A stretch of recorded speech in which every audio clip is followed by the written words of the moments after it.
Anne Hidalgo se jette donc à l'eau. La candidate socialiste à la présidentielle a tenté de rassurer ses troupes hier. Oui, entre 5 et 7% d'intention de vote au premier tour. Pour l'instant, ça ne pèse pas très lourd. Mais la maire de Paris, intronisée officiellement à Lille hier, compte bien aller jusqu'au bout. Elle l'a d'ailleurs dit.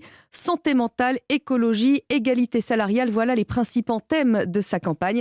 Maximilien Carrier était à Lille hier pour Europe 1. Je veux être la première présidente de l'histoire de France parce qu'il est temps d'accomplir une grande avancée, celle de l'égalité entre les femmes et les hommes, et notamment au travail. Anne Hidalgo, applaudie par des élus, des militants, dans la salle, des drapeaux du Parti Socialiste, des affiches Hidalgo 2022.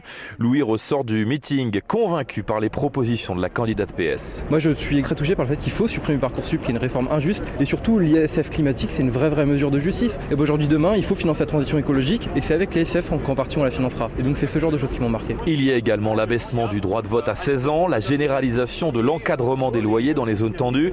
Toutes ces mesures annoncées reboostent les sympathisants comme Benjamin. Ça galvanise pour justement aller à la rencontre des concitoyens et leur faire part du projet d'Anne Hidalgo. C'est la candidate la plus à même de rassembler, et notamment avec des propositions qui sont plébiscitées par les Français. Des militants qui souhaitent quasiment tous ici l'union de la gauche, mais derrière Anne Hidalgo, j'irai jusqu'au bout, a d'ailleurs lancé la maire de Paris devant une salle surchauffée.